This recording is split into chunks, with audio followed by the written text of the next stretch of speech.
Hi, folks. This is Lee Gettess with the Market Sense for the week of October 26th, 2010.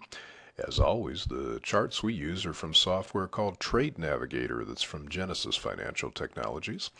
Looking at the bond market, I think bonds may have some problem here, which is kind of interesting since it's coming at a time when the Fed's talking about trying to do things to lower rates again.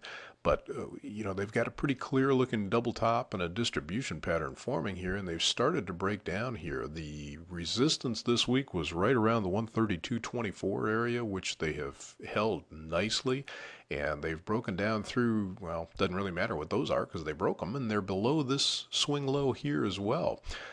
So there's really nothing until they get down to the 128.20 area where this Keltner channel is.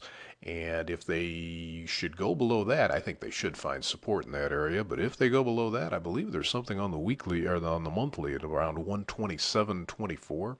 But either way, it looks like a breakdown to at least test this low, and I think probably at least take it out by a little bit before finding support again. This looks like it could be kind of significant, but then of course if they stall here and turn back around, then we change our minds. That's how analysis works. In stocks, boy, they've done a pretty good job of rallying back up to test this old high from April here. They're not quite there yet, but they sure look pretty good. The one thing is they have run up and held the resistance in 1193 right smack dab on that blue line up there. They are also holding in the roughly 1177 area as the support here, which kind of really shouldn't be support for this week. I mean, the best support is actually down here 1162, 1165 area. But gosh, maybe they're just not strong enough to get there. But if they do break down, it could scare people like, oh boy, there's the biggest breakdown we've seen in a couple months.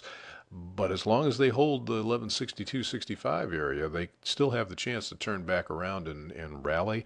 There is a tendency for stocks to rally after midterm elections for a little while. Doesn't have to be anything significant, but there is a tendency to rally for a little while, like there's new hope that whoever they get into Congress will make a difference.